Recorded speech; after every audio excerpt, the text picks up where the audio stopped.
नमो आयर्याणं नमो वज्रायाणं नमो लोये सौवसाहुणम्।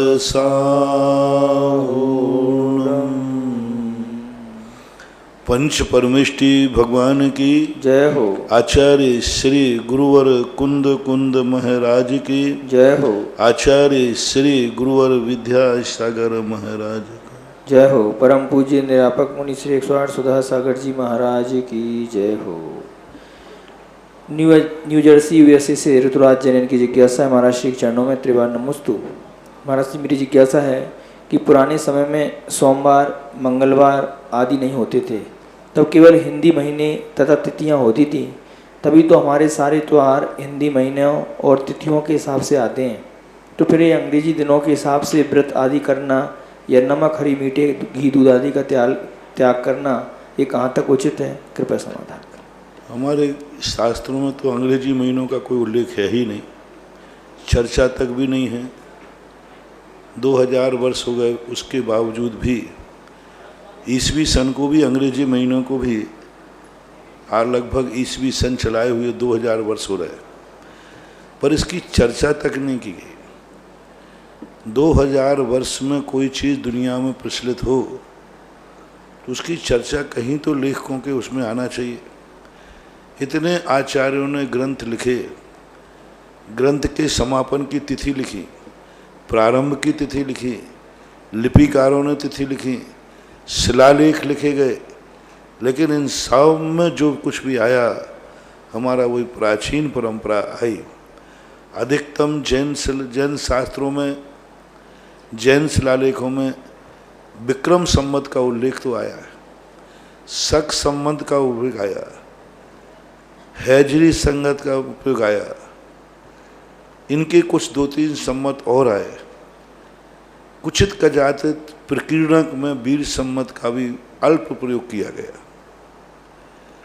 तो इन सब चीज़ों के संबंध में बड़ी विचारणीय बातें हैं। इसलिए इंग्लिश के अनुसार ना तो कोई व्रत बनता है, ना कोई त्याग बनता है, और ना कोई हमारे यहाँ वर्णन है। इसलिए जो कुछ भी करना है तिथियों से ही करना चाहिए, क्योंकि तिथि ही अपने आप में शुभ अशुभ जितने भी मुहूर्त निकलते हैं तिथि से निकलते हैं, तारीख से नहीं। तिथि से जितने भी शुभ मुहूर्त निकाले जाते हैं, विज्ञान भी निकालेगा तो मुहूर्त तो तिथि से ही निकालेगा। ये बात अलग है कि उसको तारीख कहीं लगाए, तारीख का कोई पंचांग होता ही नहीं, तारीख कोई शुभ अशुभ के हिसाब से बनाई नहीं गई, तारीख का ज्योतिष से कोई संबंध ही नहीं। सीधा 1 2 3 4 कर दिया और सीधा फिक्स कर दिया 24 घंटे की एक तारीख होगी, 12 बजे शुरू होगी, 12 बजे ख़त्म हो जाएगी। तो ये है, तिथियां ऐसी नहीं होती। किसी दिन 2 तिथि आ जाती, किसी दिन 1 तिथि आ जाती है। कभी तिथि 11 बजे शुरू होती, कभी 12 बजे, कभी 10 बजे, कभी 8 बजे। ये है फैक्ट ज्योतिष। जब तारीख निश्चित हो गई तो ज्योतिष काय का रहा। इसलिए तिथि की ही मांगलिक है, तिथि ही शुभ है, और तिथि के अनुसार ही अपने सब कुछ कार्य करना चाहिए। किसी की कुंडली भी बनती है तो तिथि से ही बनती है। उसे कुंडली के नक्षत्र ग्रह आदि जो कुछ भी निकाले जाते हैं, भले आप तारीख बताएं, लेकिन पंडित उस तारीख को तिथि में परिवर्तित करेगा, फिर आपको बताएगा। खांडू कॉलोनी बांसवाड़ा से विनीत जैन की जिज्ञासा है, गुरुवर के चरणों में त्रिवार नमोस्तु। महाराज श्री मेरी जिज्ञासा है कि इस बार कोरोना वायरस की परिस्थिति को देखते हुए लगता है कि चातुर्मास और पर्युषण पर्व में भी कोई राहत नहीं मिलेगी। ऐसे में अभिषेक पूजन आदि से वंचित ही रहना पड़ेगा। महाराज श्री ऐसा कर्म का उदय कैसा कर्म का उदय है? शायद ही ऐसा कभी पहले नहीं हुआ हो। क्या आपने प्रतिमानुयोग की या कोई घटना में ऐसा पढ़ा या सुना है? कृपया समाधान। देखो, भावी कल्पनाओं के ऊपर अभी मत जाओ। पहली बात, वैज्ञानिक युग है। दूसरी बात, भरोसा रखो, अभी कोई भी विकल्प मत करो। तुम 10 लाख क्षण पर की बात करो, अभी मैं चतुर्मास के संबंध में भी चिंतित नहीं हूँ, मैंने सोचा ही नहीं, क्योंकि अशुभ दिन आते हैं तो शुभ दिन आने में भी देर नहीं है। अंधेरा और प्रकाश प्रकृति ने बराबर बराबर दिया है। इतने दिन अपन ने जितने कितने सुख के दिन भेजे, कोई महाबीमारी नहीं थी। अब कोई चीज़ आई है तो अब एकदम थोड़ी चली जाएगा। अंधेरा शुरू हुआ है तो रात तो व्यतीत होने दो। सुख सुख के दिन तो बहुत व्यतीत लिए। अभी 100 साल के बाद ये महामारी का एक रूप बना है। तो अब महामारी तो महामारी ही होती है, आने में उसका समय कम रहता है, जाने का समय थोड़ा चलता है। जाएगी, होगा, विश्वास रखो।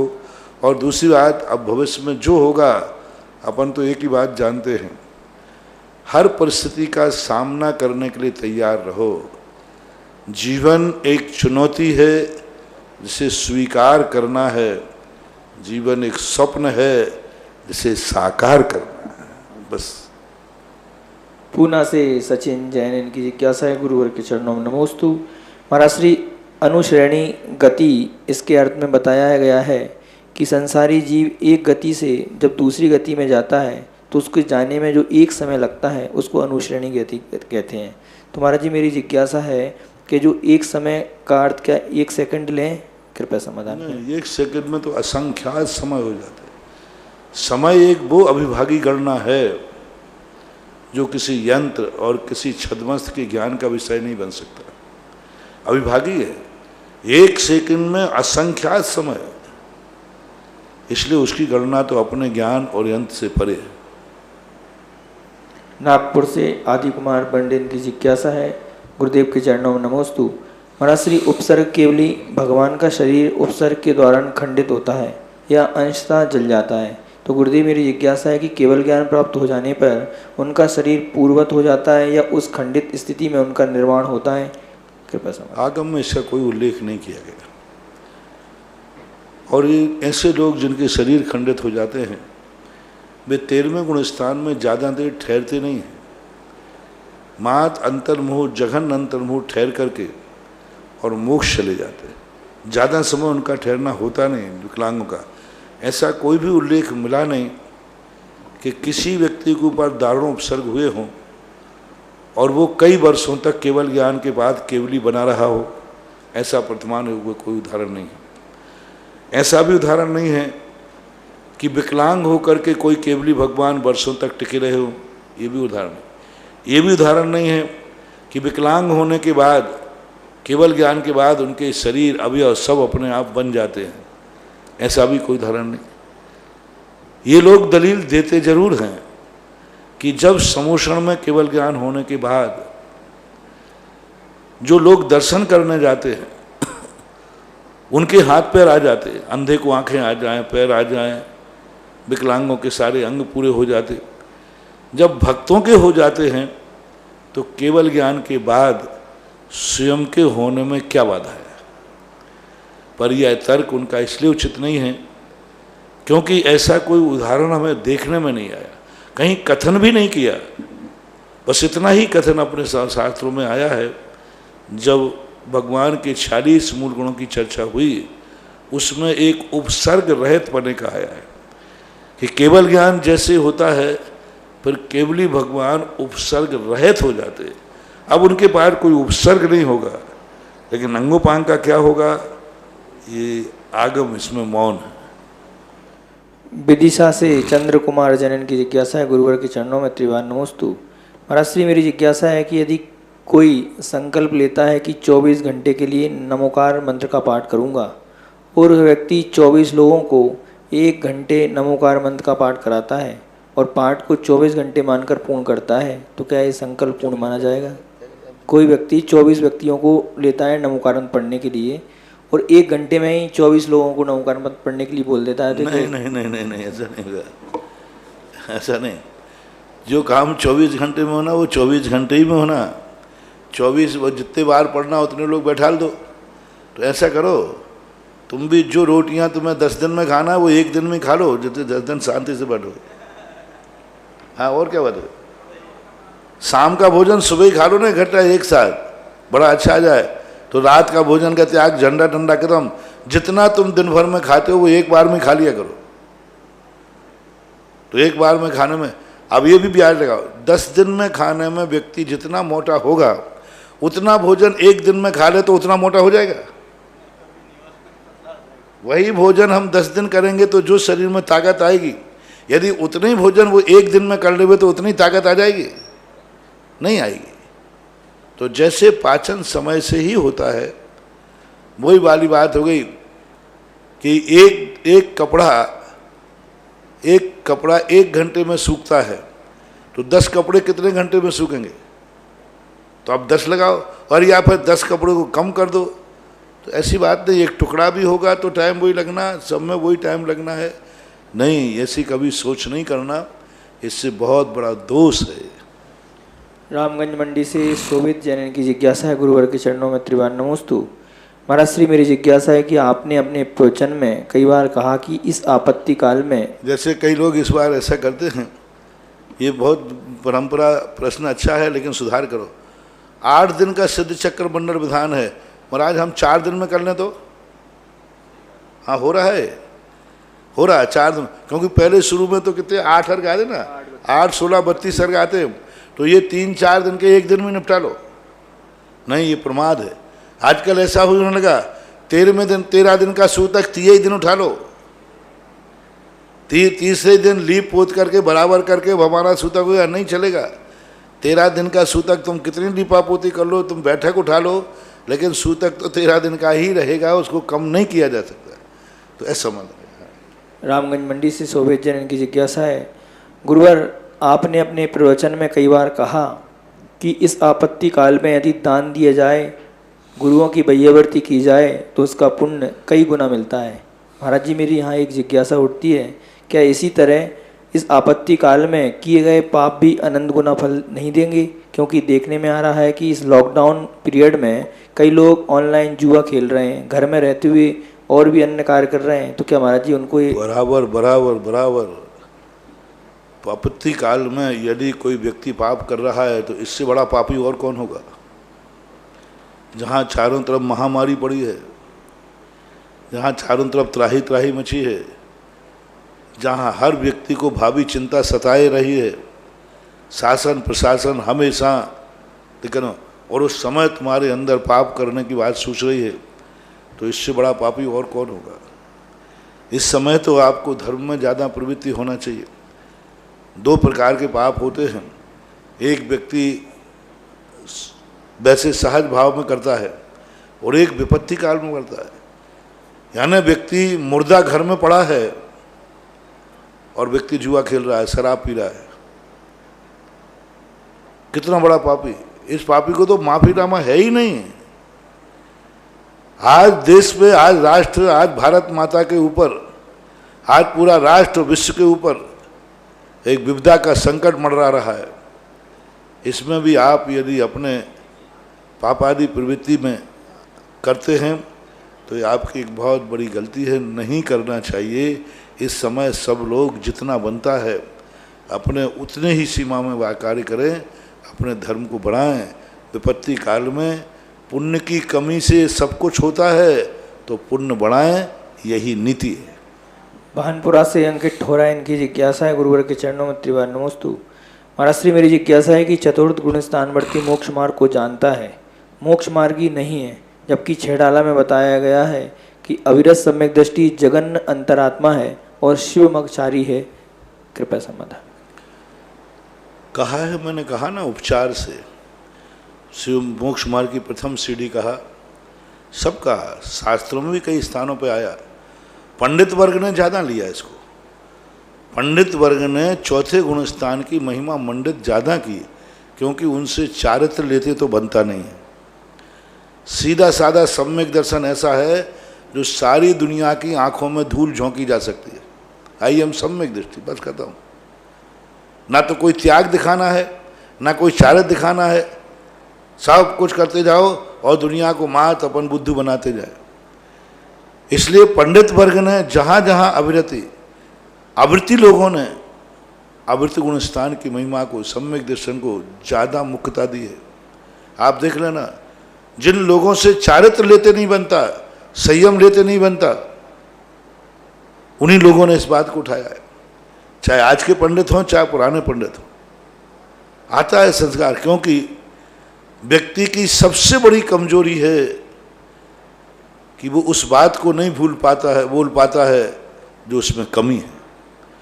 सबसे बड़ी कमजोरी है कि वो अपनी कमी को अच्छाई को दिखाने के लिए प्रयास करता है कि मेरे में जो कमी है ये गलत नहीं है, हम भी मोक्ष मार्गी हैं। तो ये उन्हीं लोगों की जो चारित्रवान हुए उनके लिए तो स्पष्ट रूप से पूज्यवर नेमिचंद महाराज ने द्रव्य संग्रह के अंदर कहा, दौन्नम पि मोक्ष हेऊ झाणे पावदी मुनि नीमा तम्मा फयत चित्तम जूयम झाणम समभसे। एक गाथा आई है सही, कितनी बड़ी बात। दौन्नम पि मोक्ष हेऊ, दोनों प्रकार का मोक्ष मार्ग, दोनों प्रकार का अर्थात व्यवहार और निश्चय अथवा उपचार और मुख्य। तत्वार्थसाध के अंदर उन्होंने उपचार और मुख्य कहा। ये दोनों प्रकार के मोक्ष मार्ग जो हैं ये कहाँ बनते हैं? दौन्नम पि मोक्ष हेऊ झाणे पाऊं मुनि नहीं माँ। कितनी बातें। मुनि कब पाता है? दोनों है ना, तो अकेला मुनि नहीं, मुनि झाने पाऊ दे, यानी ध्यान के समय मुनि व्यवहार और निश्चय सोनो सम्यक दर्शन दोनों व्रतों को पालन करता है, दोनों धर्म को पालन कर पाता है। और उन्होंने दोनों धर्म बताए वहाँ पर कि व्यवहार धर्म क्या है और निश्चय धर्म क्या है। असुहादे प्रवृत्ति सुहे प्रवृत्ति जान चारितम। और वही गाथा में कहा उन्होंने, बाह्य अभ्यंतर रोहो भव कारण पणासठम तत्व नानी तत्व नानीतम जनुत्तम नानिस्य जनुत्तम। इस प्रकार की बात उन्होंने कह करके और किया। हालांकि पंडित जी साहब ने, दौलत राम ने भी आगे जाकर के छह ढाला में कहा, मुख्योपचार दुभेद यो बड़ भागी रत्न त्रय धरें। यानी मुख्य और उपचार जो रत्न त्रय धारण करने वाले हैं वे बड़भागी हैं। कौन सी ढाल में कहा? ये जाकर के वहाँ कहा। अंतरात्मा का जहाँ तक सवाल है तो अंतरात्मा तो हमारे पूज्यवर जयसेन स्वामी ने, अन्य आचार्यों ने, ब्रह्मदेव सूर्य ने मिथ्या दृष्टि जब करण अवधि के अभिमुख है उसे भी शुद्धात्मा भी मुख शब्द का लक्षण दिया। शुद्धात्मा भी मुख अभिमुख है नहीं, अभिमुख यानी उस तरफ उसने मुख कर लिया है।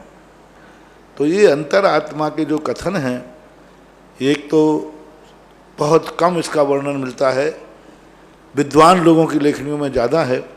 हमेशा जैन दर्शन तो सम्यक दर्शन ज्ञान चारित्राणी मोक्ष मार्गा ये तीनों के साथ घटाते हैं। लेकिन फिर भी मैं नकारता नहीं हूँ, क्योंकि चौथा गुण स्थान वर्ती की मैं बहुत प्रशंसा करता हूँ।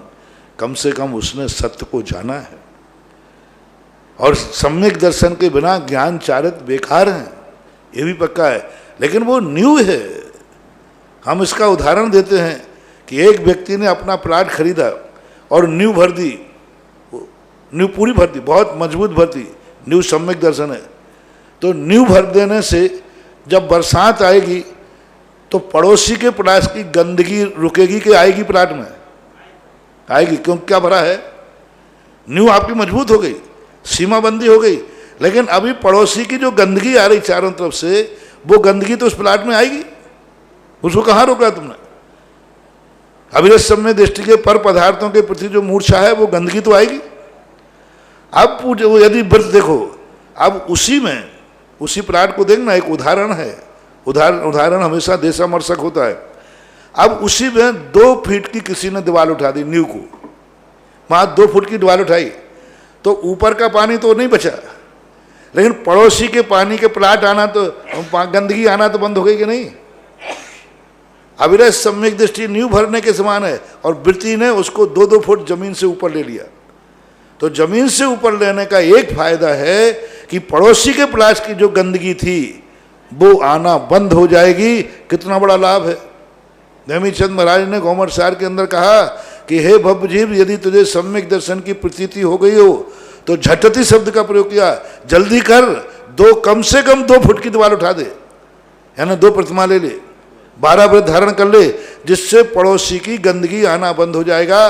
अब ऊपर का जो पानी आएगा वो तो आएगा, लेकिन ऊपर का पानी आएगा तो आएगा, धूप आएगी तो आएगी, लेकिन कितना बड़ा चीज बच जाएगी। इसलिए अविरत सम्यक दृष्टि, नींव भली मजबूत हो, लेकिन उसके ऊपर यदि थोड़ी सी दीवार नहीं उठाई जाए तो बहुत बहुत कोई मतलब नहीं निकलता। ललितपुर से राहुल जैन शांति निकेतन की जिज्ञासा है, पूज्य महाराज श्री के चरणों में त्रिवार नमोस्तु। महाराज श्री, मेरी जिज्ञासा है कि मच्छर मक्खी आदि का जन्म समूर्छन होता है या गर्भज? नहीं, जब विज्ञान की किताब में स्पष्ट चित्रों के माध्यम से मच्छर मक्खी के अंडों को निक्षेपित करते हुए दिखाया जाता है, तो क्या महाराज जी ये समूर्छन है या गर्भज? जो निक्षेपित नहीं किया जाता, वो योनि स्थान बनाया जाता है। मच्छर आदि के जो निकलते दिखाते हैं वो क्या होता है कि रॉ मटेरियल है, और रॉ मटेरियल जहाँ उत्पन्न होता है, कुछ जीव ऐसे होते हैं जिनको स्पेशल रॉ मटेरियल में ही उत्पन्न होते हैं, उसमें जीवत्व नहीं होता, वो जीव का योनि स्थान बनाता है। उसकी उत्पत्ति तो बाहर ही होती है, उसके पेट के अंदर नहीं होती। मच्छर के अंदर कोई जीव उत्पत्ति नहीं होती, लेकिन उसके शरीर से ऐसे रस पदार्थ निकल जाते हैं जो बाहर आने पर, मिट्टी से मेल खाने पर जीवों की उत्पत्ति करते, वो समूर्छन ही हैं। बेगू से सोमा जैन इनकी जिज्ञासा है, गुरुवर के चरणों में त्रिवार नमोस्तु। महाराज श्री, मेरी जिज्ञासा है कि आपने बताया था कि यदि कोई अपने को मूर्ख कहता है तो यदि पॉजिटिव सोचें तो माँ ऊ राख आदि बीज अक्षर होते हैं, तो यह किस का मंत्र होता है? कृपया समाधान।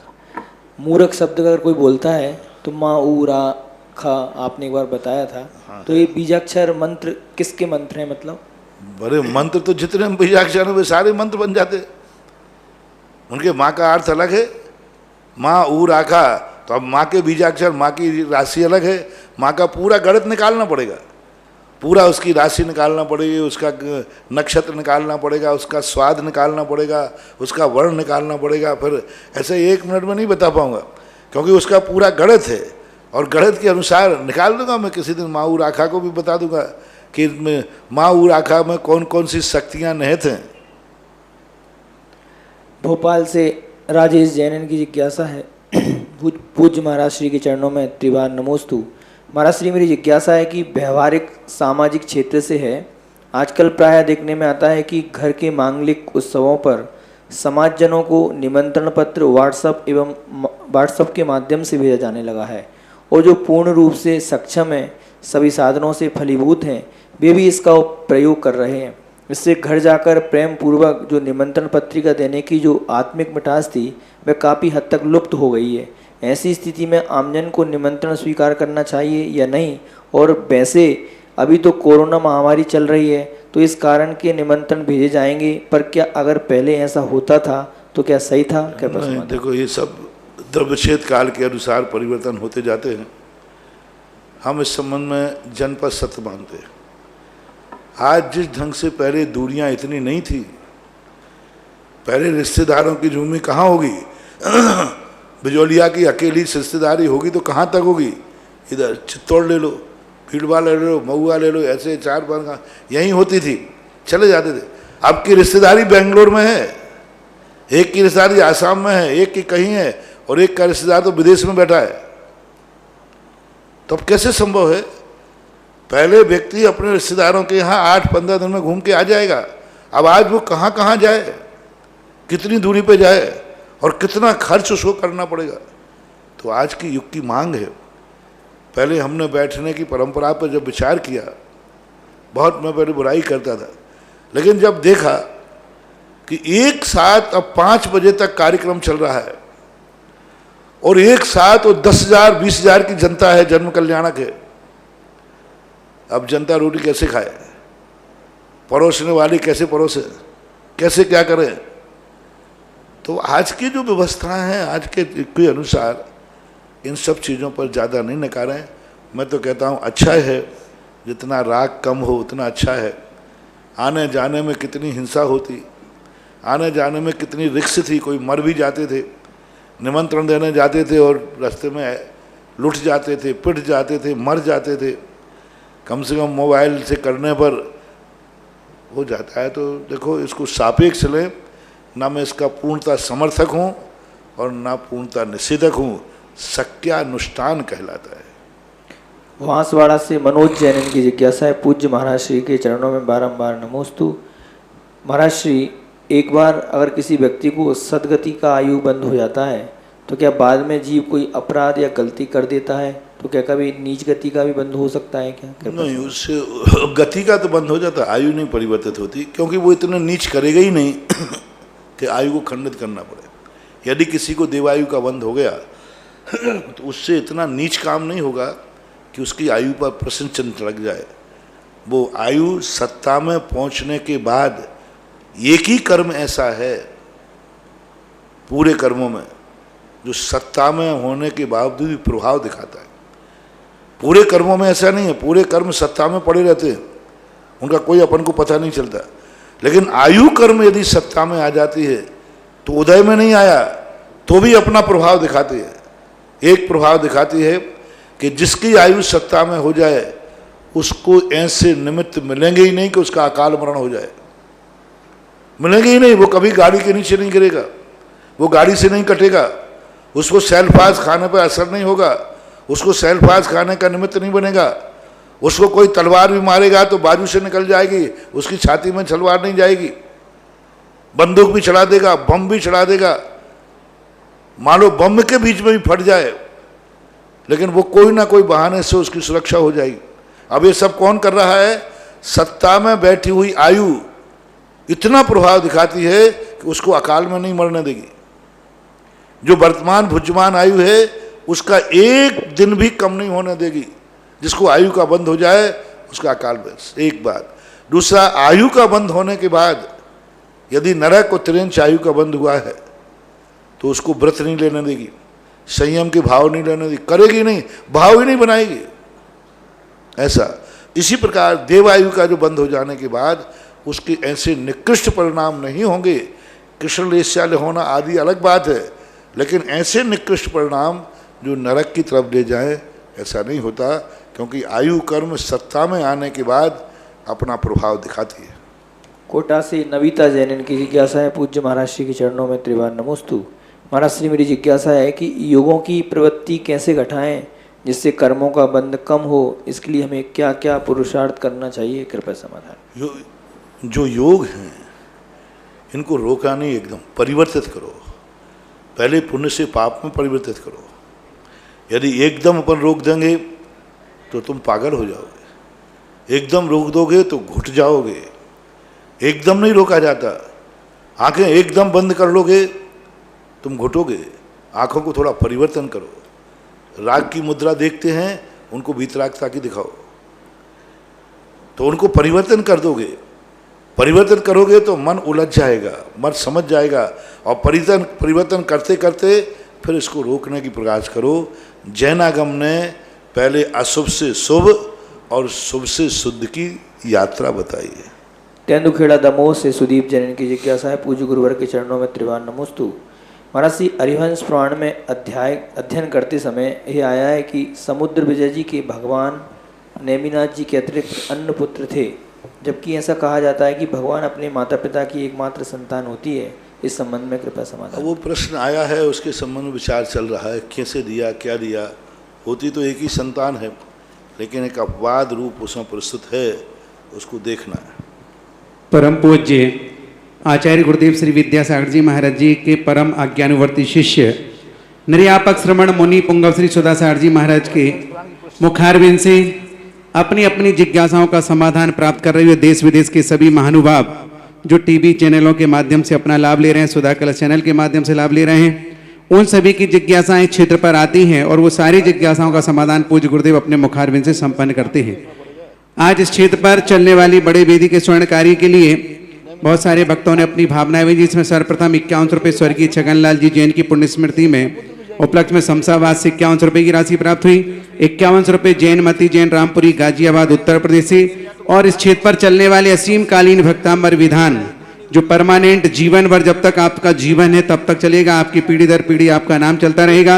51,000 रुपये की राशि चंदालाल, ऊषा, मुकेश, गुलाब, प्रगेश, नीलिमा, सालिमा जैन बेंगलोर शादी की सालगिरह के उपलक्ष्य में उन्होंने इस असीम कालीन भक्तान विधान की डेट को निश्चित किया। बहुत धन्यवाद के पात्र हैं। महाराज श्री,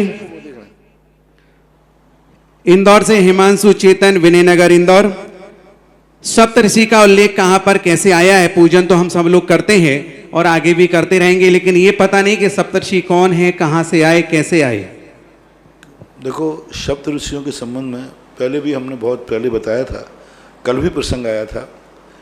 सप्त ऋषि जो होते हैं इनका एक विशेष रूप से पद्म पुराण में वर्णन है और इनकी एक विशेष कहानी है।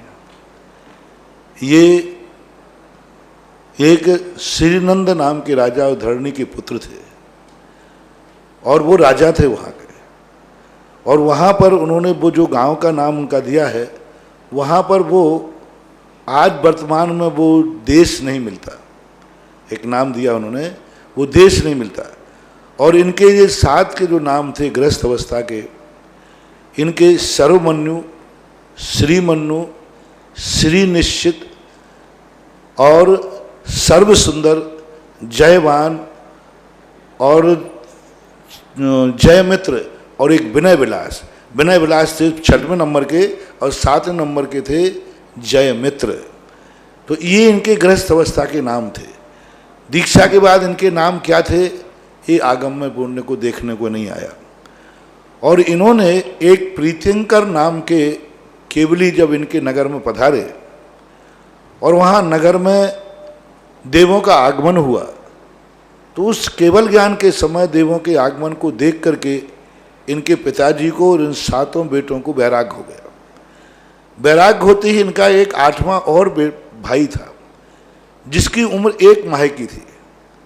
चूँकि इनको पिताजी को वैराग्य हो गया, 7 भाइयों को हो गया, तो इन 7 भाइयों ने राज्य स्वीकार नहीं किया और 1 माह के अपने सबसे छोटे बेटे को, यानी अपने छोटे भाई को या बेटा कहो, उसके लिए राज श्री नंदन का बेटा कहो, तो उसको 1 माह के बेटे को राज तिलक करके इन 8 लोगों ने दीक्षा ले ली। जो इनके पिताजी थे श्री नंदन, उन्होंने दीक्षा के बाद थोड़े दिन बाद उनको केवल ज्ञान हो गया, वे मोक्ष चले गए। इन 7 बेटों ने मुनिराजों को इनको चारण रिद्धि प्रकट हो गई और चारण रिद्धि प्रकट होने से आकाश में चलने लगे, आकाश में फिरने लगे। और ये घूमते घूमते, क्योंकि चारण रिद्धिधारी मुनिराज चतुर्मास नहीं करते, ये घूमते घूमते अयोध्या में पहुंचे। और अयोध्या में अरहत सेठ जब देखा, ये 7 मुनिराज आहारचर्या को निकले, अरहत सेठ ने जब देखा तो बोले ये कैसा अनहोनी है, दिगंबर मुनि कभी चतुर्मास में विहार नहीं करते और ये तो पता नहीं कहाँ से आकर के जब विहार कर रहे हैं, लगता है ये पाखंडी हैं, ये गलत हैं, ये ठीक नहीं है। लेकिन उसको तुरंत आया भाव कि कैसे भी हैं लेकिन भेष तो मुनि का ही है। यदि आहारचर्या नहीं दूंगा तो अजैनों में सब में क्या होगा कि देखो कैसे जैनी हैं, इनके मुनियों को कोई आहार देने वाला नहीं।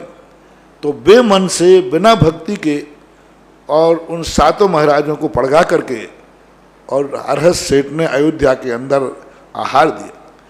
जब बाद में जाकर के उन 7 महाराजों को ने कहा कि यहाँ कोई मंदिर है क्या, तो उन्होंने कहा है।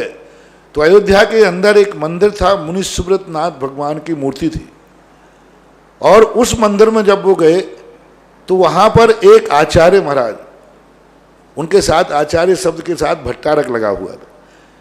वो धर्म कीर्ति ऐसे कोई नाम है, धुति कीर्ति क्या धर्म कीर्ति कोई नाम है, धुति कीर्ति नाम के भट्टारक यानी आचार्य थे, अपने शिष्यों के साथ वहाँ चतुर्मास कर रहे थे। इससे यहाँ सिद्ध हुआ कि पहले भी चतुर्मास चौथे काल में भी चतुर्मास मंदिरों में भी होते थे, जंगलों में भी होते थे, मंदिरों में भी होते थे। तो वहाँ पर जब उन्होंने देखा तो जो द्वितीय श्री नाम के महाराज थे वो पहचान गए, अरे तो चारण रिद्धिधारी महाराज। उन्होंने उनकी भारा सम्मान किया और मुनि सुब्रत नाथ भगवान की वंदना की। जब अरहत सेठ जब वो वहाँ से चले गए तो अरहत सेठ मंदिर में आया, तब आचार्य महाराज जो वहाँ थे उन्होंने कहा आज हमें रिद्धिधारी मुनिराज के दर्शन हुए। तब अरहत सेठ ने कहा अरे ये महाराज रिद्धिधारी थे, मैंने तो इनकी आलोचना की, मैंने तो इनकी निंदा की, मैंने इनको खोटा साधु कहा। ओहो, अब उसने नियम किया मैं घर जब ही जाऊंगा जब उन मुनिराजों को संसार में खोज करके और क्षमा याचना करूंगा और उनकी पूजा करूंगा। अरे सेठ अपनी सारी जो कोई परिकर को लेकर के ढूंढते ढूंढते पता चला कि वो महाराज उस समय मथुरा में थे। मथुरा की कहानी ये थी कि मथुरा के अंदर राजा राम का चौथा भाई शत्रुघ्न राज्य करता था। सबको मालूम है कि मथुरा के राजा शत्रुघ्न थे, रामचंद्र जी ने जीतने को भेजा था। वहां पर एक महामारी फैल गई उनके राज्य में, भयंकर महामारी फैली। उस महामारी फैलते ही जैसे सप्तऋषि मुनिराज आए, उनके प्रभाव को देख करके चर्मेंद्र नाम का एक भवनवासी देव महाराज की भक्ति, महाराज की साधना से प्रभावित होकर के उसने महामारी को दूर कर दिया। और महामारी दूर होकर 6 ऋतु के फल फूल आ गए, बिना बोए अनाज आ गया, सब होने लगा। राजा शत्रुघ्न जब महाराज की महिमा सुनकर के उनके चरणों में गया और महाराज से कहा कि महाराज आपके प्रभाव से मेरा ऐसा हुआ है, सब ये हुआ, तब महाराज ने उनको उपदेश दिया, हमें कोई उपदेश दीजिए। तो उन्होंने कहा देखो ये महामारी तो आज तो अभी आई है, चली गई, लेकिन पंचम काल आने वाला है, उसमें ऐसी महामारियां आएंगी उनको दूर दूर दूर कर देव भी दूर करने के लिए ना। इतना बढ़िया उपदेश। पंचम काल कैसा होगा और किसी शास्त्रों में इतना खुलासा नहीं मिला। पूज्यवर रविशरण महाराज ने 92 यानी 92 अधिकार में पंचम काल में क्या क्या होगा, यदि पद्म पुराण वो तो हम ला करके देख करके बता देंगे, 2-3 पन्नों में है, आप लोग पढ़ लेना। 92 अध्याय पढ़ना, बहुत पढ़ने लगे।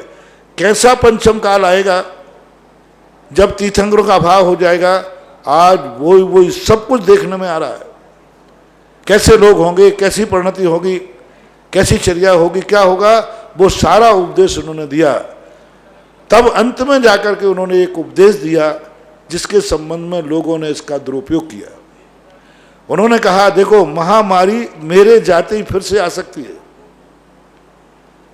क्योंकि अभी तो मेरे प्रभाव से ये बीमारी रुकी है और मेरे जाते ही ये बीमारी आ जाएगी, क्योंकि वो बीमारी फैलाई गई बीमारी थी, किसी देव के कुपित होने फैलाई थी, किसी देवता ने कुपित हो गए। अब वो देवता कुपित हुआ तो अभी मेरे प्रभाव से वो शांत बैठा है, फिर से आ जाएगी। तो उन्होंने कहा पूरी मथुरा के अंदर हर घर में एक जिनेंद्र भगवान की मूर्ति की स्थापना करो। शत्रुघ्न को उपदेश दिया, 1 अंगुल प्रमाण भी प्रतिमा रखो और नित्य प्रतिदिन अपने घर में लोग उठ करके उसका अभिषेक पूजन करें,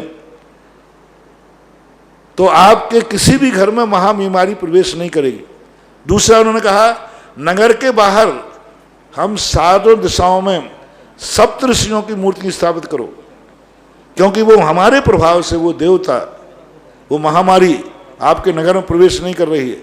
जब 4 दिशाओं में हम 7 महाराजों की मूर्तियां आप स्थापित कर दोगे तो इस नगर में भी महामारी प्रवेश नहीं करेगी। यहां लोगों ने क्या ले लिया कि देखो हर घर में मूर्ति होना चाहिए, नहीं, ये दवाई थी, ये मात मथुरा वासियों के लिए थी, मात एक देवी प्रकोप से बचने के लिए थी। उन्होंने स्पष्ट कहा, मथुरा में, पूरे संसार में नहीं कहा, पूरे राज्य में नहीं कहा। उन्होंने कहा आप अपने मथुरा नगरी के 4 दिशाओं में सप्तऋषि की मूर्ति की स्थापना करो और घर घर में एक एक मूर्ति रखवाओ, इसके कारण से महामारी नहीं जाएगी। कई लोग इसका बड़ा दुरुपयोग कर लेते हैं, कोई चीज को अंगाड़ी पिछाड़ी पढ़ते नहीं, उसको समझते नहीं, और ये कह देते देखो शास्त्रों में आया है घरों में। इसका परिणाम ये लिखा कि महाराष्ट्र और दक्षिण में इसी बात को साधुओं को लेकर वहां लिखा उन्होंने, जिसके घर में मूर्ति नहीं होगी उस घर के सदस्यों को ये महाबीमारी खा जाएगी। यही शब्द में महाबीमारी भक्षण कर लेगी, उस घर का समूल वंश को नाश कर देगी जिस घर में मूर्ति नहीं होगी तो। इसलिए हे राजन, हे शत्रुघ्न, आप अपनी प्रजा के एक एक घर में मूर्ति स्थापित कराओ। अब इसका परिणाम क्या निकला, कई लोगों ने, कई साधुओं ने, भट्टारकों ने दक्षिण भारत में कह दिया जिसके घर में मूर्ति नहीं है उस पर संकट आएगा। अरे भाई, ये दुनिया के लिए नहीं की थी, ये दवाई के रूप में दी थी। संकट से बचने के लिए थी, ये मात उसी एरिया के बचने के लिए थी। स्पष्ट शब्द का, उसको गौर से पढ़ें। तो ये इनके सप्त ऋषियों की मूर्ति स्थापना के संबंध में और महामीरा के। अब यदि अपनी श्रद्धा है तो एक बात और इस प्रश्न के जवाब में कहना चाहता हूँ, अभी तक उस तरफ उपयोग नहीं गया था, कि सप्त ऋषियों की यदि आप पूजा कर सकें तो सप्त ऋषियों की पूजा है। और पूजा के लिए, उनके पूजा के लिए अभी महावीर से आप बात कर लेना से, ये आपके पीडीएफ बना करके डाल देंगे, 2 पेज की है। आज से आप लोग अपने अपने घरों में सप्त ऋषियों की पूजा शुरू करो।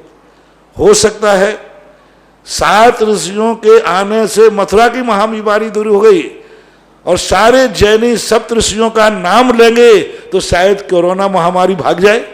जय हो। देखो, साधु का दिमाग तो किसी प्रश्न पे ही चलता है, जब जैसी बात आएगी, जैसी चर्चा आएगी वैसे आ गया। इतने दिन से क्यों नहीं बताया? उपयोग नहीं गया। अब ये तो उपयोग की बातें हैं। अब उस समय उपयोग नहीं गया तो नहीं गया, आज उपयोग चला गया।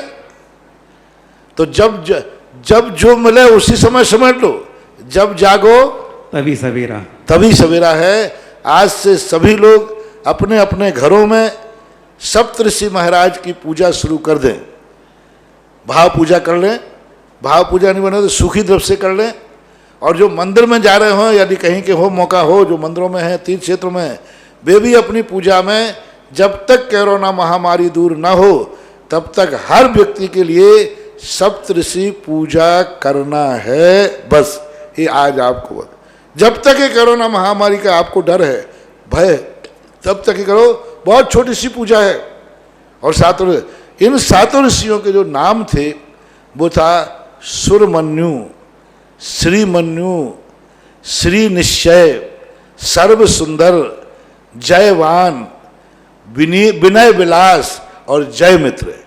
ये जो 7 नाम इनके ऋषियों के गृहस्थ अवस्था के थे, तो उनका नाम पूजा में आया है। और ये पूजा का आप करें, हो सकता है मथुरा का चमत्कार पूरे विश्व को हो जाए। अपना क्या बिगड़ रहा है? पूजा तो करते ही जी। अरे गुरु की पूजा है। अब गुरु की पूजा करने में क्या बाधा है? सप्तऋषि के एक नाम से, तो इनकी एक असाधारण विशेषता सप्तऋषि की है। अब इनका मोक्ष धाम आदि कहाँ से हुआ, इसके संबंध में अभी इतिहास खोजने योग्य है।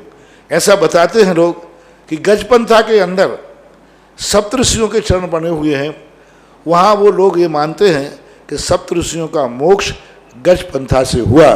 ये सुनी हुई बात है, मेरे लिए अभी कहीं इतिहास में, आगम में, शास्त्र में देखने को नहीं मिली। जब देखने को मिल जाएगा, ये ध्यान रखना, कोई भी चीज़ मैं नहीं बता पाऊँ तो मैं, इसका अर्थ है कि अभी मिला नहीं, जिस दिन मिल जाएगा उसी दिन मैं तुम्हें तुरंत बता दूंगा। जब जो चीज़ मिल जाती है मैं उसी दिन तुम्हें बता दूंगा हूँ कि भाई ये चीज़ यहाँ पर मुझे देखने को मिली है। ऐसा ही मानना चाहिए।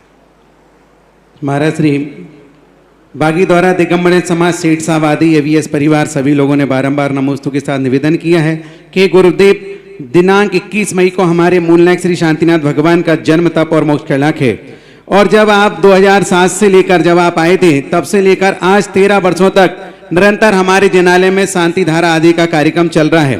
प्रतिवर्ष भगवान का जन्म, तप और मोक्ष कल्याणक भी मनाते हैं, लेकिन इस लॉकडाउन के और कोरोना महामारी के कारण मंदिर जी में अंदर कार्यक्रम करना बड़ा असंभव है। तो महाराज श्री, हम लोग इस कार्यक्रम को कैसे संपन्न करें और किस प्रकार से?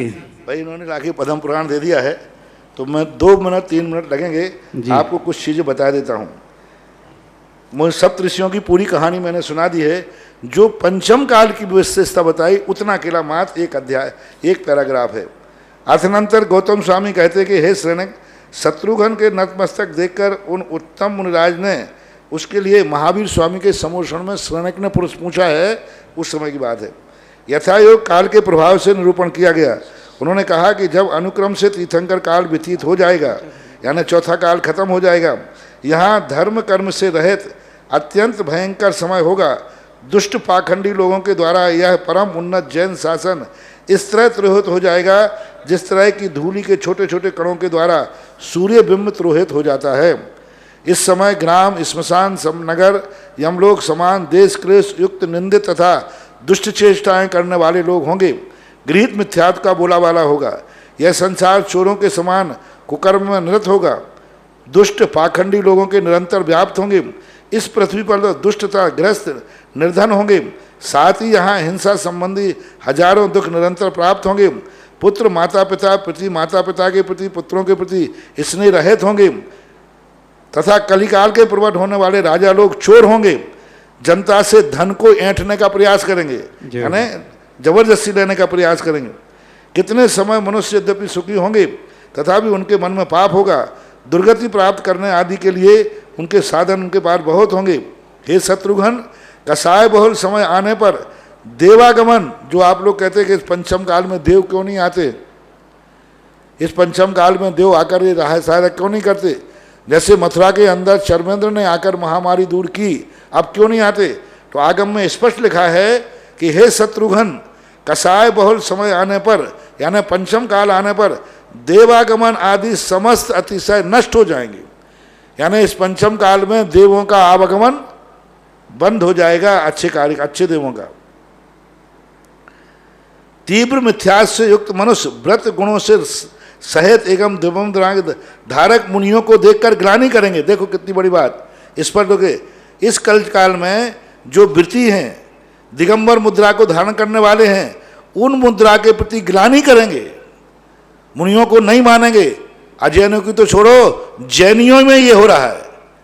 अब ये घोषणा कब, उस समय शत्रुघ्न रामचंद्र जी के समय की थी कि पंचम काल में ऐसे भी जैनी लोग होंगे जो जैन कुल में जन्म लेकर के भी मुनियों को नहीं मानेंगे। देखो बिल्कुल स्पष्ट शब्द है, संस्कृत में भी है, हिंदी में भी है, दोनों में है।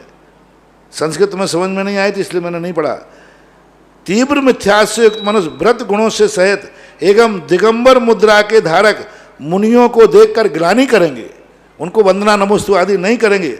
अप्रशस्त को प्रशस्त मानते हुए और ग्रस्त पंडितों को, ग्रस्त आदि जो अप्रशस्त हैं उनको गुरु आदि मानेंगे। अप्रशस्त को प्रशस्त मानते हुए कितने ही दुर्हृदय लोग भय के पक्ष में इस तरह जा पड़ेंगे जिस तरह किसी पतंगे में अग्नि में जा पड़ते हैं। हंसी करने में उद्यत कितने ही मूढ़ मन सांचित मुनियों को तिरस्कार करेंगे, यानी जो अच्छे मुनि हैं उनका तिरस्कार करेंगे और जो खोटे मुनि हैं उनकी पालना करेंगे। देखो अच्छे मुनियों की तो निंदा होगी और खोटे मुनियों की वो सेवा करेंगे। आज ऐसा हो रहा है, मुनि भक्त समाज में हो रहा है। मुनि भक्त समाज जो अच्छी चर्या करने वाले मुनिराज हैं, आचार्य हैं, उनकी निंदा करते हैं, उनकी बुराई करते हैं, और जो शिथिलाचारी हैं, खोटे हैं, उनके लिए वो मान्यता देते हैं, उनको गुरु मानते हैं, क्योंकि वो अपने उनके पंथ का समर्थन करते हैं।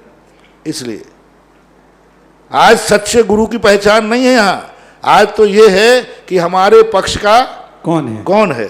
तो इस प्रकार का यहाँ लिखा। देखो कितनी स्पष्ट बात लिखी। मोही मुनि को बुला करके जो अच्छे मुनि हैं, वीतरागी हैं, उनका तो तिरस्कार करेंगे, और जो मोही हैं उनके पक्ष में हैं ऐसे मुनियों को बुलाकर उनको आहार देंगे, सम्मान करेंगे। जिस प्रकार शिलातल पर रखा हुआ बीज यद्यपि सदा सींचा जाए तो भी वह निरर्थक है, ऐसा ही शिथिलाचारियों के लिए कितना भी दान दिया जाए वह निरर्थक ही जाएगा। जो ग्रस्त मुनियों की अवज्ञा कर ग्रस्त के लिए आहार देता है, मूर्ख चंदन को छोड़कर बहेड़े को प्राप्त करता है। इस प्रकार दुष्मता कारण अधम काल का आया जात आत्मा को हित करने वाले शुभ तथा कार्य करें। बस आगे है, और आगे जो अभी मूर्ति की बात कही थी वो और पढ़ दें। मथुरा के समस्त लोग समीचीन धर्म को धारण करके दया और वात्सल भाव से संपन्न जिन शासन की भावना से युक्त हों, घर घर में जिन प्रतिमाएं स्थापित की जाएं, उनकी पूजाएं हों, अभिषेक हो, विधि पूर्वक प्रजा पालन किया जाए। हे शत्रुघ्न, इस नगरी के, देखो सारे भारत में नहीं कहा, सारे विश्व में नहीं कहा, इस नगरी के जिसमें महामारी फैली है, इस नगरी के चारों दिशाओं में सप्त ऋषियों की प्रतिमाएं स्थापित करो, उससे सब प्रकार की शांति होगी। आज से लेकर इस नगर के जिस घर में जिन प्रतिमा नहीं होगी उस घर को महामारी इस तरह खा जाएगी जिस तरह व्याघ्री अनाथ मृग को खा जाती है। जिसके घर में अंगूठे प्रमाण भी प्रतिमा होगी उस घर में यह महामारी गरुण से डरी हुई सर्पणी के समान भाग जाएगी, ऐसा तदनन जैसी आपकी आज्ञा हो, ऐसा शत्रुघ्न ने स्वीकार किया और सारे घरों में मूर्ति स्थापित की। अब मात ये उसी समय की समझना कि बीमारी के लिए थी। ये बात चले। अगली जिज्ञासा है महाराज श्री सकल दिगंबर जैन समाज बागीदौरा एवीएस परिवार। पूज्य गुरुदेव, आने वाली 21 मई को हमारे मूल नायक श्री शांतिनाथ भगवान का जन्म तप और मोक्ष कल्याण का पावन दिवस है। आपने इस दिवस को शांतिधारा दिवस घोषित किया है। आपके आशीर्वाद से सन 2007 से लेकर हमारे मूल नायक श्री शांतिनाथ भगवान का अभिषेक व शांतिधारा निरंतर 13 वर्षों से हो रही है। प्रतिवर्ष भगवान का जन्म तप व मोक्ष कल्याण हम भक्ति भाव पूर्वक मनाते हैं। इस वर्ष कोरोना महामारी के कारण मंदिर जी बंद होने के कारण हम इस कार्यक्रम को कैसे और उत्साह पूर्वक मना सकें, कृपया हमें आशीर्वाद प्रदान करें। बागीदौरा शांतिनाथ मूल नायक। बागीदौरा ठीक है, सब जगह परिस्थितियाँ सभी जगह हैं। जैसे अपन ने महावीर जयंती मनाई, जैसे अपन ने आदिनाथ के कार्यक्रम मनाए, अभी अक्षय तृतीया मनाई, उसी पैटर्न को आप अपनाएं और जो मंदिर में जा सकते हैं सरकार के अनुसार सब मिलकर के, कोई एक क्षेत्र से मतलब नहीं है, जिसकी जिस क्षेत्र के प्रति श्रद्धा आस्था हो सब लोग। शांतिधारा दिवस जब हमने घोषित किया है तो सभी लोगों को कहीं ना कहीं किसी ना किसी क्षेत्र पर किसी ना किसी मंदिर पर अपने द्वारा शांतिधारा जरूर कराना है। उस दिन जहां आप करा सकें आप अपने मंदिर में करा लें। कोई क्षेत्र, कोई हमारा कोई ऐसा नहीं कोई पर्टिकुलर क्षेत्र हो, जिस क्षेत्र से जिसकी श्रद्धा जुड़ी हो, जहां भी आपको कराना हो वहां आप ऑनलाइन से भेज करके, मान लो वहां मंदिर के अंदर क्षेत्र के अंदर पुजारी हो, जो भी कमेटी के लोग वहां पर व्यवस्थाएं करते हो, वहां पर अपना नाम भेज करके और उस शांतिधारा दिवस के दिन अपना शांति भगवान की शांतिधारा कराएं और जैसा अपने घरों में अपन मनाते आए वैसा करें। और फिर भी सरकार वहाँ की जो जैसी अनुमति दे, जैसी व्यवस्था हो वैसा योग कार्य करें। महाराज श्री, जब आपने शांतिधारा दिवस घोषित किया तो विदेश से भी हजारीबाग झारखंड की एक बेटी है विदेश में, उसने उसी दिन रात को अमाउंट ट्रांसफर करके और अपना नाम सुरक्षित करा लिया। तो ऐसे भक्तों के सम्मान में आप ताली बजाएं। अगली जिज्ञासा रिकॉर्डिंग के माध्यम से। गुरुवर नमोस्तु नमोस्तु नमोस्तु। रमेश कदिया गांधीधाम से। गुरुवर, कल के प्रवचन में आपने कहा था कि मैं एक जगह स्थान से भगवान के दर्शन करके निकला और किसी ने मेरे को कहा, मैंने ऐसे ही दर्शन कर लिए, फिर आगे बढ़ा तो जैसे किसी ने कहा कि ये पूज्यवर शांति सागर महाराज द्वारा सूर्य मंत्र दी हुई प्रतिमा है। तो मैं वापस उस मूर्ति के पास गया और वापस अभाग्य मानकर उसका दर्शन किया। गुरुवर, इसी प्रकार आपने एक बार कहा था कि आचार्य श्री आपको आचार्य पद आपके लिए नहीं मिला है, हमारे लिए मिला है। हमारा पुण्य इतना तीव्र था कि इसलिए आपको आचार्य पद मिला है और आपको आचार्य पद मिला इसलिए हम सब मुनि का आज हम सबका कल्याण हो सका है। तो गुरुवर, इसी प्रकार नसीराबाद की भूमि में आचार्य विद्यासागर महामुनिराज को, आचार्य ज्ञान सागर मुनिराज को आचार्य पद दिया, आचार्य श्री को आचार्य पद दिया तथा उनकी वह तपोस्थली रही तथा वे काफ़ी वर्षों तक वहाँ पर उन्होंने वास किया। उसके बाद गुरुवर, नसीराबाद में आज दिन तक आचार्य ज्ञान सागर, आचार्य विद्यासागर के बाद किसी आचार्य श्री का संघ का चतुर्मास नहीं हुआ।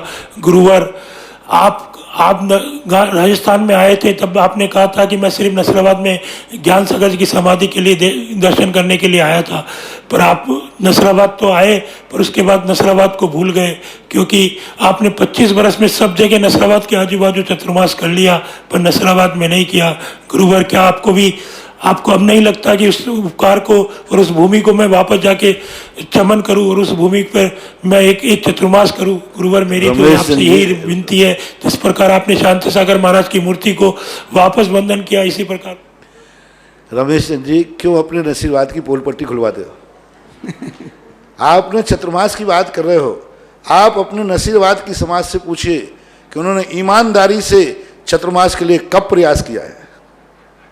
आज 25-30 सालों में हर व्यक्ति आचार्य के पास साल भर में जहां जहां चतुर्मास हुए हैं, कम से कम साल भर में 10 बार आचार्य के पास पूरी समाज जाती। बिजोलिया को ऐसे ही चतुर्मास नहीं मिल गए, ऐसे 200 चतुर्मास है बिजोलिया का। इनसे पूछो ये कितने बार आचार्य के पास गए होंगे और कितने बार मेरे पास आएंगे। मेरे पास आने की तो गिनती नहीं चतुर्मास के लिए। पिछले साल देखो कितनी मेहनत की, और आचार्य के पास गए, जिन जिन यहाँ चतुर्मास हुए हैं, अभी तो लॉकडाउन है, तुम्हें बहाना है। 25 साल से तो लॉकडाउन नहीं था। नसीराबाद की समाज कितने बार आचार्य के पास प्रयास किया, कितने बार गई। ध्यान रखना, आचार्य के पास यदि आप लोग साल भर में 10 बार जाते तो जरूर एक बार आचार्य हमसे कहते वो नसीराबाद को भी देख लेना।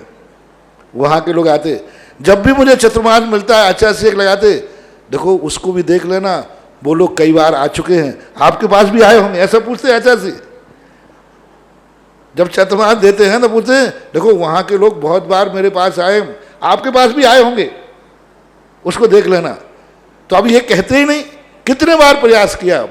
माँ तुम आचार्य ज्ञान सागर का नाम लेकर के मुझे बुलाना चाहो तो मैं ज्ञान सागर के पास जा सकता हूं, तुम्हारे पास तो तुम्हारी भक्ति से जाऊंगा, ज्ञान सागर के नाम पर नहीं जाऊंगा।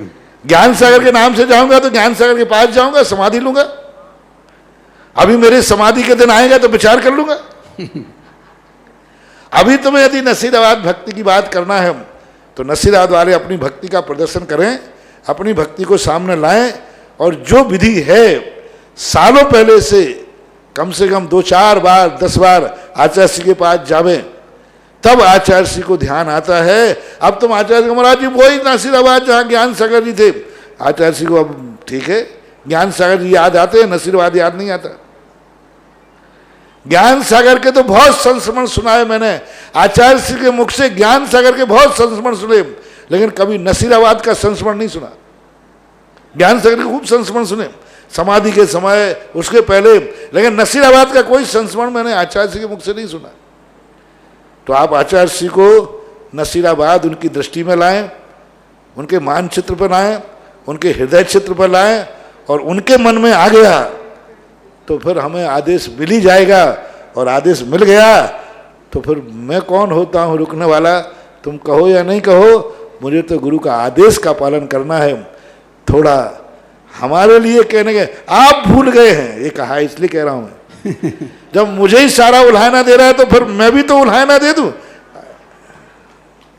महाराज श्री इसी से संदर्भित अंशु गोदावनी की बहन ने कहा है कि गुरुवर के चरणों में नमस्तु। 22 तारीख को परम उपकारी जिन्होंने हमें आचार्य श्री जैसा हीरा दिया, और उनके बाद अगर गुरुदेव नहीं होते, आचार्य विद्यासागर जी को दीक्षा नहीं दी होती, तो आज आप जैसे संत भी हमारे मध्य नहीं होते।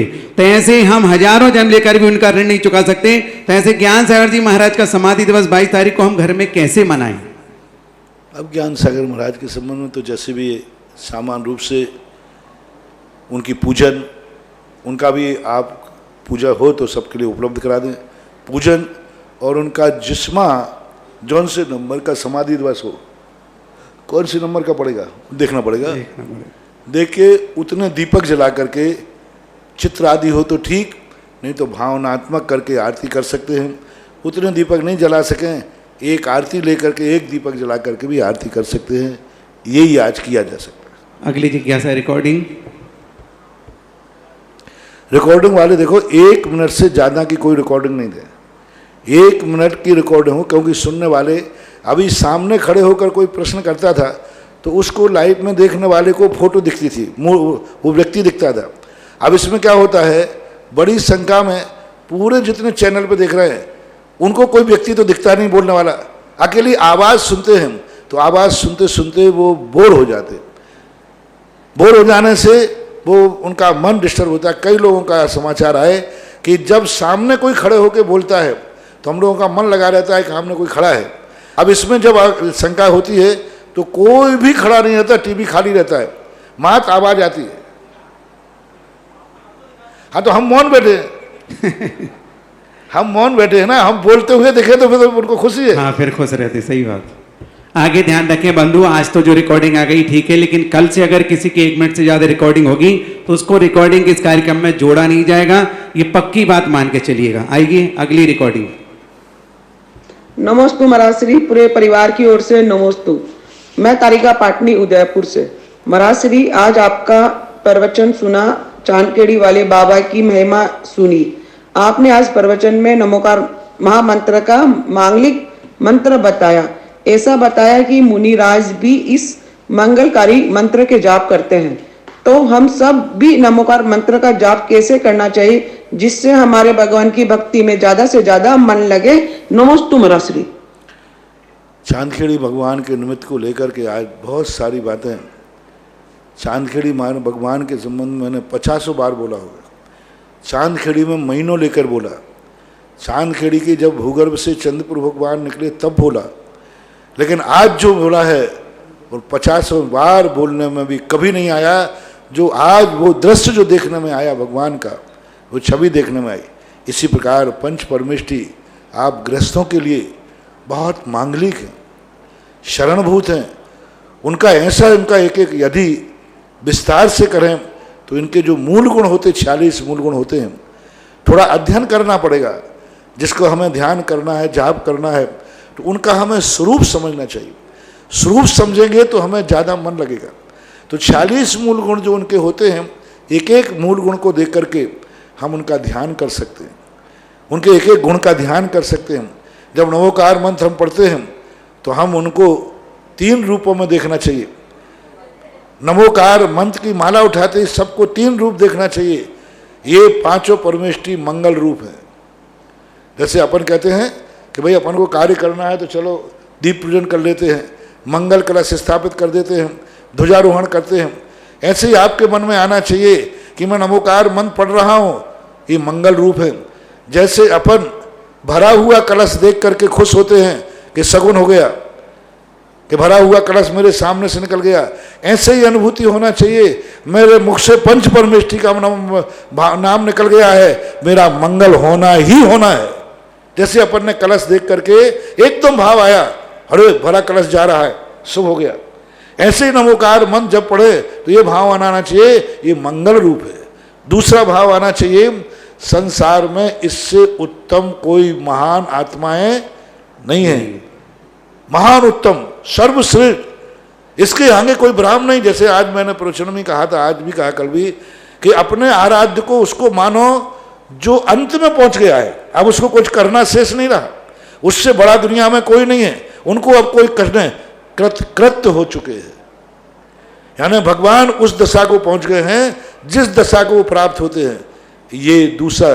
तीसरा, जब वो कृतकृत हो चुके हैं, अपने सारे कार्य कर लिए हैं, तो नियम से अब जो उनका समय होगा वो मेरे लिए होगा। इसलिए मैं ऐसे लोगों की शरण में जाता हूं जिनके अभी खुद के कार्य शेष हों, वे तुम्हारे कार्य को समय कैसे दे पाएंगे। जिनको अभी खुद ही अपनी समस्याएं निपटाना है, वे तुम्हारी समस्याएं कैसे निपटाएंगे। देवी फिरे दिनों की मारी, पंडा कहें सीधे लाओ। देखो तो, लेकिन जो अपने आप में पूर्ण हो चुका है, अपनी पूरी साधना कर चुका है, अपने लक्ष्य को पा चुका है, ऐसे व्यक्ति के पास यदि हम जाएंगे तो वो हमारे लिए सब कुछ उसके पास मिलेगा। इसलिए मैं ये 5 परमेष्ठी अपनी अपनी भूमिका के अनुसार अपने अपने पदों में पूर्ण उस क्लास में पूर्ण नंबर ला चुके हैं। अपनी अपनी क्लास में इन्होंने 100/100 नंबर प्राप्त कर लिए हैं। अब ऐसे व्यक्ति की संगति, ऐसी व्यक्ति की मैं शरण स्वीकार करता हूँ। ऐसे मंगल, इनसे अच्छा को सर्वोत्तम कोई नहीं है, इनकी शरण ही मैं स्वीकार करता हूँ। अन्यथा शरणम नास्ति त्वमेव शरणम मम तस्मात् कारण भावेन रक्ष रक्ष जनेश्वरा। हे पंच परमेष्ठी, मैं प्रतिज्ञा करता हूँ, करती हूँ कि मैं तेरे अलावा अब आज के बाद मैं किसी शरण में जाना, स्वप्नांतरे भी न कदाचित, स्वप्न में भी नहीं, भवांतरे भी ना, मैं भवांतरों में भी अब मैं किसी दूसरे की शरण स्वीकार नहीं करूंगा। ऐसी भावना करके नमोकार मंत्र को पढ़ना चाहिए। अगली जिज्ञासा। मैं उज्जैन से प्रीति बिला। महाराज जी के चरणों में त्रिबार नमोस्तु नमोस्तु नमोस्तु। महाराज जी, सुबह प्रवचन में आपने बताया कि हमें गुरु के पास कभी खाली नहीं जाना चाहिए, 2 लब्धियों को जरूर लेकर जाना चाहिए। तो महाराज जी, ये शयोक्षम लब्धि और विशुद्धि लब्धि क्या होती है, इन्हें हमें कैसे प्राप्त करना? अभी मैं इसको प्रवचनों के दौरान प्रातःकाल बढ़ाएंगे। शयोक्षम लब्धि का अर्थ जो मैंने 2 दिन पहले कहा था, अपनी जिंदगी में बुराइयों की लिस्ट बनाओ। तुम्हें दृष्टि में क्या बुरा लगा इस संसार में, क्यों मोक्ष जाना चाहते हो, क्यों धर्म करना चाहते हो, क्यों भगवान के पास आए हो, क्या कमी है तुम्हारे पास। तुम्हें सबसे पहले अपने अंदर का अभाव, अंदर में जो तुमने बुरा माना है उन बुराइयों को अपने अंदर फीलिंग करना कि मैंने इतनी इतनी चीज़ें मुझे बुरी लग रही हैं, इसलिए मैं उन बुराइयों की लिस्ट गुरु के पास रखो कि भगवान मेरी ज़िंदगी में ये पाप हुए हैं, ये बुराइयां हैं, ये अब मैं नहीं चाहता हूँ। ये तुम्हें अपनी इच्छा से कहना पड़ेगा। वो क्या देंगे वो बात की बात है, ये क्षयोपशम लब्धि कहलाती है। और जो अंदर से भाव आता है कि ये बुराइयां तो छूटे, अच्छाइयाँ मुझे प्राप्त हो, असत्य का परिहार हो, सत्य की उपलब्धि हो, अंधकार का नाश हो, प्रकाश की उपलब्धि हो, ये जो परिणाम आता है ये विशुद्धि लब्धि कहलाती है। संक्षेप में अभी यही समझना। और कितनी बड़ी मार्मिक बात कही थी, गुरु जीरो हैं, गुरु शून्य देंगे। तुम्हारे पास यदि 1 नंबर भी है और गुरु ने शून्य रख दिया, बहुत बड़ा प्रवचन।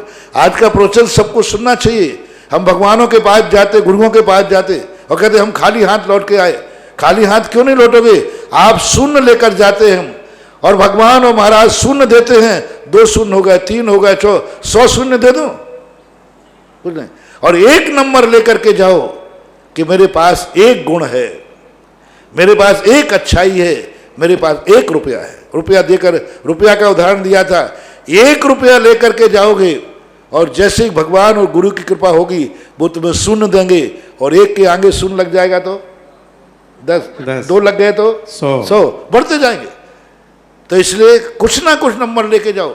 सम्यक दर्शन चाहिए गुरु के पास, तो मैंने 2 नंबर बताए थे। 2 लब्धियां अपनी लेके जाओ, 2 लब्धि के बाद जो शून्य मिलेंगे वो बढ़ते जाएंगे। ऐसा अगली जिज्ञासा रिकॉर्डिंग। परम पूज्य आध्यात्मिक संत तीर्थोद्धारक मुनिपुंग और सुधा सागर जी महाराज के चरणों में धुर्र परिवार का बारंबार नमोस्तु नमोस्तु नमोस्तु। थोवन जी कमेटी यो वर्ग अशोक नर का बारंबार नमोस्तु। परम पूज्य गुरुदेव आपका आशीर्वाद थुवोन जी कमेटी को 2000 से ही मिल रहा है, तब से थुवोन जी प्रगति की राह पर बढ़ रहा है। गुरुदेव आपने 2013 में 7 दिन का समय थुवोन जी दर्शनोदय तीर्थ को दिया। तब से 7 मंडलों की स्थापना के बाद थुवोन जी एक विकास की नई राह पर चल रहा है। वहाँ आपने ATM लगा दिया, डेली निरंतर धन की आमदनी हो रही है और लगातार होती रही है। गुरुदेव कल एक प्रश्न आया था कि यदि 1 साल तक तीर्थ पर आमदनी ना हो तो कैसे चलेगा। गुरुदेव आपने थुवोन जी को ऐसा आशीर्वाद दिया है कि 5 साल तक भी लॉकडाउन हो जाता है तो थुवोन जी में कोई कमी आने वाली नहीं है। आपके भक्त वहाँ अभी भी प्रति।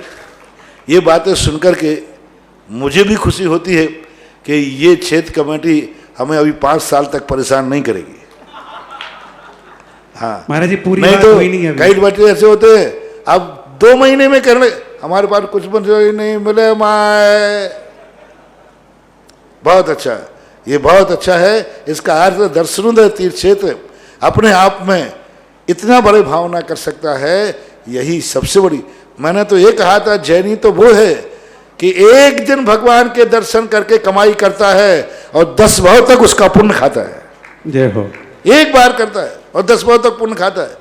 एक बार गुरु का आशीर्वाद मिल जाए, एक बार उसकी महिमा पता चल जाए तो क्षेत्र को ऐसा है। बहुत अच्छा महाराज श्री बात पूरी हुई नहीं, आगे बढ़ा दे इसी को, डिलीट कर दी। महाराज जी पूरी कमेटी के भाव था, मैं बता देता हूं कि महाराज श्री आपका एक पावन वर्षा योग चाहिए और पूज्य गुरुदेव के पास जब भी जाते हैं तब वो यही बोल देते हैं, उसने जो कहा विजय ने पूरी बता देता हूं, मैंने सुना था। जब भी गुरुदेव के पास जाते हैं तो वो यही कहते हैं कि मैंने ब्रह्मचारी प्रदीप को और राजकुमार को कहा था, लेकिन मैं क्या करूं, तुम्हारा पुण्य प्रबल नहीं था, मैंने तो चातुर्मास का संकेत दिया। एक बार हमारे लिए थोबन जी और ललितपुर 2 स्थान मिले थे। जब मैं राजस्थान से कानपुर गया था रामटेक आचार्य श्री के दर्शन करके, तो तब मिला था। लेकिन मैं करूं क्या, मैं वहां तक पहुंच ही नहीं सकता था। ललितपुर भी मैं 14 के दिन पहुंचा हूं और सीधा बिहार करते गया और स्टेज पे भगवान के अभिनंदनाथ भगवान के दर्शन भी नहीं किए। सीधा प्रवेश करते ही स्टेज पे बैठकर चतुर्मास की स्थापना की थी। उसी दिन उपवास होता है, सीधा स्टेज पे, टाइम ही नहीं बचा था। तो अब वो है, अब गुरु जी को प्रसन्न करो कि पुरानी भूल को उगार कर एक बार और प्रयास करें। ये लॉकडाउन की जो आपने महाराज श्री उस दिन बात कही थी, तो उसी समय हमारे भूतपूर्व अध्यक्ष अरविंद, मक्कू भाई, राकेश भाई, मुकेश भाई ने तुरंत थोबन क्षेत्र कमेटी को कहा कि आधे महीने को मैं अपनी तरफ से प्रदान करता हूं, क्योंकि जैसे ही आपका आदेश हुआ तो क्षेत्र के प्रति उनकी करुणा जगी। बहुत सारे क्षेत्रों में उस दिन का वकील साहब के प्रश्न है, बहुत बड़े, गोपाल जी ने प्रश्न है, बहुत बड़ा उपकार किया है। सभी मंदिरों और क्षेत्रों में जो चिंताएं हो रही थी, उस दिन जो वकील साहब के प्रश्न से जो मेरे मुख से समाधान निकला, उस समाधान में सारे लोगों के मन में बल आ गया। कितना सरल दे दिया कि जिंदगी में पहली बार मंदिर को जरूरत पड़ी है। हम तो हमेशा संकट में भगवान के पास जाते हैं, क्यों ना अपन मंदिरों की व्यवस्थाएं एक एक हफ्ते का 52 लोग ले लें। प्राय हर क्षेत्र के साथ 52 परिवार जुड़े होंगे, बिल्कुल हर कॉलोनी में 52 परिवार होंगे, सब होंगे। मंदिर के लिए एक एक हफ्ते का जो भी क्षेत्र का खर्च आता है, एक एक व्यक्ति अपने आप में समर्पित कर दे। और ये भी मैं वायदा करता हूं, ऐसे संकट के समय पर तीर्थ क्षेत्र को जो सहायता करेगा, जब तुम्हारे साथ संकट आएगा तब वो तीर्थ क्षेत्र का भगवान तुम्हारी सहायता करेगा। जय हो। और नहीं करते हो तो ध्यान रखना, टेट फॉर टेट, तुम हमारे नहीं, हम तुम्हारे। तुम मंदिर के भगवान के संकट में काम नहीं आए तो भगवान तुम्हारे संकट में काम नहीं आएगा। इसलिए बहुत अच्छा, कई लोगों के समाचार आए, पर आज समाधान मिल गया है और हर क्षेत्रों पर लोग कहने लगे हैं, 1 महीना हमारी तरफ से। एक कोई क्षेत्र का आया, बोले महाराज हम 12 लोगों ने 12 महीने ले लिए और एक एक महीने का सारा खर्चा जो भी आएगा क्षेत्र का हम लोग उठाएंगे। और ऐसा हो गया कि 12 के नाम आए तो लोगों ने, तुम ही क्यों करोगे मेरे, तो उन्होंने फिर 15-15 दिन किए। तो सब क्षेत्र वालों को तैयार रहना चाहिए, हमेशा भगवानों से ही संकट में सहायता मत मांगो। कभी तो हनुमान बनो रे, भक्त बनो, कभी तो हनुमान बनो कि कभी धर्म के लिए संकट आएगा तो हमारी ये सारी संपत्ति काम आएगी। राजा के पास तो हर प्रजा जाती है संकट दूर करने के लिए, हे राजा साहब मेरे ऊपर संकट है, लेकिन भामाशाह ऐसे व्यक्ति थे जो राजा पर संकट आने पर उनको देने पहुंचे।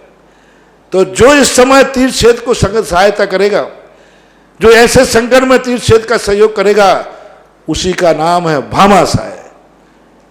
जो भगवान के संकट में काम आए उसी का नाम है बजरंग बली, हनुमान। उसी दिन महाराज श्री बजाज श्री ज्वेलर्स खोरई वालों का भी मेरे पास संकेत आया। और मक्कू तो समर्पित सोचते ही रहता है कौन सा अच्छा मौका है, और उसने बोला बहुत अच्छा, आशीर्वाद। एक भक्त परिवार खोरई बजाज श्री ज्वेलर्स वाले, उन्होंने मुझे तुरंत संकेत भेजा कि महाराज श्री से आशीर्वाद लो, किस क्षेत्र पर मुझे भेजना है। मेरा तो सारा भारत क्षेत्रीय क्षेत्र है। चलिए अगली जिज्ञासा रिकॉर्डिंग। निर्यापक श्रमण मुनि श्री सुधा सागर जी के पवित्र चरण कमलों में कोटि कोटि नमोस्तु। मुनि श्री जी, किलोई परिणति तृतीय भाग पंचम महाधिकार की गाथा संख्या 26 में बताया गया है कि जो व्यंतरों के 8 कुल होते हैं, उनमें से भूत और राक्षसों के जो भवन होते हैं वे रत्नप्रभा पृथ्वी के खर भाग में अवस्थित हैं। शेष 6 कुलों के भवन नहीं होते हैं। अर्थात उससे यह विदित होता है कि शेष 6 कुलों के भवनपुर जो द्वीप समुद्रों में होते हैं और आवास जो तालाब और पर्वतों के ऊपर स्थित होते हैं, ऐसा अनुमान लगाया जाता है। अब इसी पंचम महाधिकार की गाथा संख्या 60 और 61 में इस प्रकार बताया गया है कि इन सभी व्यंतर देवों के नगर अंजनक, वज्र धातुक, स्वर्ण, मनाशिलक, वज्र, रजत, हिंगुलक और हरिताल द्वीप में स्थित हैं। अब इसमें वर्णन ये आता है कि इन व्यंतर देवों के नगर समतल भूमि पर बने हुए हैं, भूमि के नीचे या पर्वत आदि के ऊपर नहीं है। तो अब जिज्ञासा यह उठती है कि जब अगर इसमें ये भूमि के नीचे और पर्वत आदि के ऊपर नहीं बता रहे हैं, तो जो तालाबों के ऊपर आवास हैं और जो भवनपुर द्वीप समुद्रों में हैं, तो वे क्या उनके मूल उनके निवास स्थान होते होंगे या फिर वे उनके उत्तर निवास स्थान होते होंगे? समझ गया, मैं बता देता हूँ। यहाँ एक भवन की एक कबर, भवनवास का अर्थ है भवन के समान उनके भवन नहीं हैं। उनके भवन ऐसे झोपड़ी के समान, ऐसे लंबे आदि अलग त्रिशूल के समान, गुफाओं के समान होते हैं। यानी भवन तो सबके पास होते हैं, स्वर्णमय होते हैं सब। ऐसा कोई भी देव नहीं होता जिनके पास कोई छाया नहीं होती हो, लेकिन उनका आकार भवन का रूप नहीं रहता। उनका आकार गुफा के रूप में रहेगा, उनका आकार खोए के रूप में रहेगा, जैसे खोए बनती है। तो ये अलग अलग आकार होते हैं। समतल भूमि पे इसलिए कहे गए उनके नगर क्योंकि वे समतल पे होते हैं, तालाब में भी होंगे तो समतल भूमि पर ही होंगे। तालाब में जो कमल होते हैं वे पृथ्वी काय होते हैं, और पृथ्वी काय होने से वो समतल भूमि उसको मान लेना चाहिए। ऐसा नहीं कि तालाब में नहीं है तो तालाब पानी में उनका भवन नहीं होगा, वो होगा कमल के ऊपर, और कमल पृथ्वी काय है तो उसको भूमि के रूप में विवक्षित कर दिया गया। पहाड़ पे भी होगा तो वो समतल भूमि पर होगा, ऐसे नहीं कि पहाड़ पर उबड़ खाबड़ में बन जाए। पहाड़ के ऊपर भी जो समतल भूमि होगी वहाँ पर उनका आवास होगा। वृक्ष पर भी होगा तो पृथ्वी काय के वृक्ष पर होगा। जाम्बू वृक्ष है तो कोई छोटा मोटा वृक्ष थोड़ी है, कोसों प्रमाण है, योजना प्रमाण है, उसके बीच में जो समतल भूमि होगी वहाँ पर होगा। तो इस प्रकार के उनको लेना चाहिए। बाकी तो पर्वत जहाँ जहाँ उनके स्थान हैं, और आवास का अर्थ बिल्कुल नहीं लेना कि भवन का अर्थ वे खुले मैदान में नहीं पड़े हैं, ऐसे कि खुले मैदान पड़े नहीं। उनके आवासों का जो भवन का शेप है वो भवन के आकार का है, दूसरों के भवन के आकार का नहीं है, ऐसा लेना चाहिए। बोलिए परम पूज्य इंद्रिया पक्षमन मुनि पुंगव श्री सुधासागर जी महाराज की जय। समस्त मुनि संघ की जय। जिनवाणी के ज्ञान से सूझे लोकालोक, सो वाणी मस्तक धरूं सदा देत हूँ डोक। हे जिनवाणी